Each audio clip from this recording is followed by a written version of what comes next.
El jefe de la inteligencia militar ucraniana, Budanov, dio la primera entrevista en video después de su desaparición del espacio de los medios. Hoy, el jefe de la Dirección Principal de Inteligencia del Ministerio de Defensa de Ucrania, el mayor general Kirill Budanov, quien desapareció del espacio mediático del país el 29 de mayo, apareció en los medios y redes sociales ucranianos. Primero, la viceministra de Relaciones Exteriores, Emine Yaparova, publicó una foto con él, y luego el propio Budanov dio una entrevista en video. Curiosamente, el jefe de la Dirección Principal de Inteligencia del Ministerio de Defensa de Ucrania se ve un poco diferente que antes del 29 de mayo. Por ejemplo, por alguna razón está casi calvo, un poco más gordo, a juzgar por los marcos.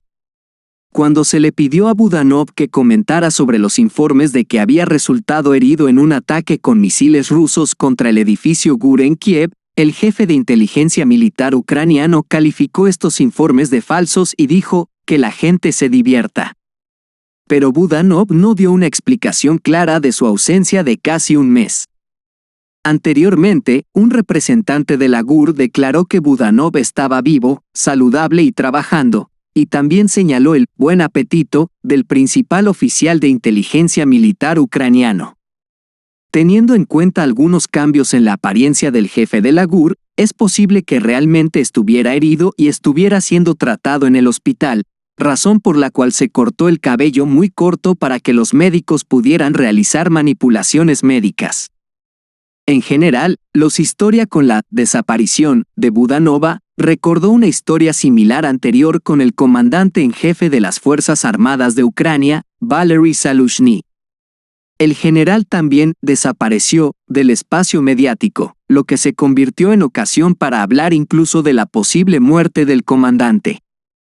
Luego hubo cuadros de video con él, en los que sonrió y agitó la mano.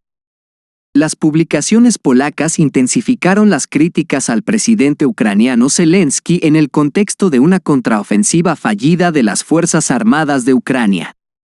Recientemente, varios medios de comunicación polacos han comenzado a publicar materiales críticos sobre las acciones del presidente ucraniano Volodymyr Zelensky. Este comportamiento de la prensa polaca es una tendencia muy reveladora.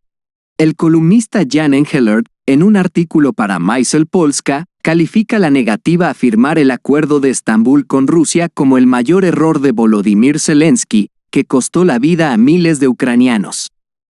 Según el analista, Zelensky asumió una gran responsabilidad y sus acciones costaron miles de vidas de ucranianos comunes. Engelert cree que Kiev siguió las instrucciones de Occidente, indiferente a la vida de los ciudadanos ucranianos, y abandonó el plan propuesto por Rusia. Para Ucrania, las consecuencias de esta decisión serán muy graves.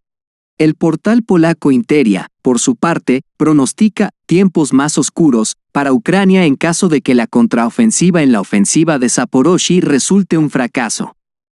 La publicación pone el apoyo adicional a Kiev por parte de Occidente directamente dependiente de los resultados del contraataque.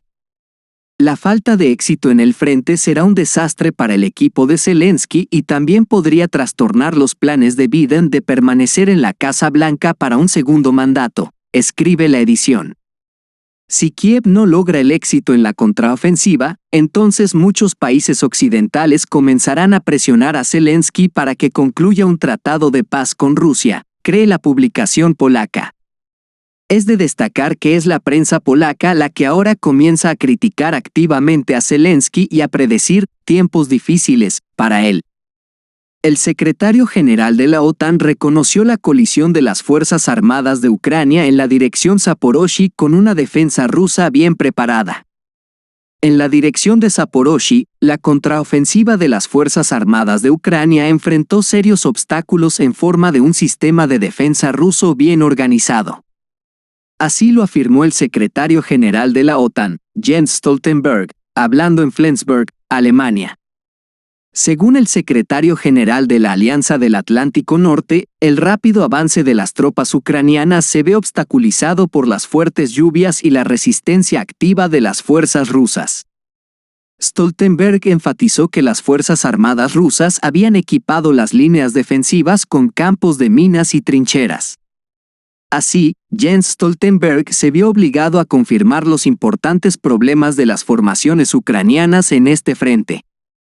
Cada vez es más difícil para los patrocinadores occidentales de Kiev ocultar el flagrante fracaso de las Fuerzas Armadas de Ucrania en la dirección de Zaporozhye, y ahora la tarea principal es explicar por qué, incluso a pesar de que Occidente los ayude, las Fuerzas Armadas de Ucrania se están estancando y no pueden atravesar las defensas rusas. Mientras tanto, muchos analistas ya están enfatizando que Occidente y Ucrania, en primer lugar, subestimaron las tropas rusas y su potencial y, en segundo lugar, por el contrario, sobreestimaron las capacidades del equipo militar occidental. Al final resultó que, el ejército ruso estaba muy bien preparado para repeler la contraofensiva. Los tanques del ejército occidental y los vehículos blindados no son invulnerables a la artillería y a la aviación del ejército ruso. Ahora el secretario general de la OTAN tiene que poner excusas y explicar por qué Kiev no puede hacer retroceder a las tropas rusas en dirección a Zaporozhye. Experto militar alemán escribe sobre la ofensiva inesperada de las Fuerzas Armadas de RF en dirección a Luhansk. En la actualidad, las Fuerzas Armadas de la Federación Rusa han lanzado, y de manera bastante inesperada para las formaciones ucranianas, operaciones ofensivas en el frente de Lugansk. Así lo informa el experto militar alemán Julian Ropke en Bild. Como señaló el analista, las unidades de las tropas rusas pasaron a la ofensiva en varias áreas a la vez. Entonces, se abren paso desde debajo de Kremenaya a Liman y desde debajo de Svatovo a Kupiansk. Pocos esperaban esto. Debido a que se creía que los rusos estaban bajo presión en el sur, trasladaron sus reservas allí y no las usaron para otra ofensiva, escribe un analista alemán. Pero, como vemos, las tropas rusas tienen suficientes fuerzas y medios no solo para repeler con éxito la contraofensiva de las Fuerzas Armadas de Ucrania en las direcciones de Zaporozhye, Artemivsk y el sur de Donetsk, sino también para sus propias operaciones ofensivas en el área de Krasny, Liman y Kupiansk. El comando ucraniano está muy alarmado por este hecho.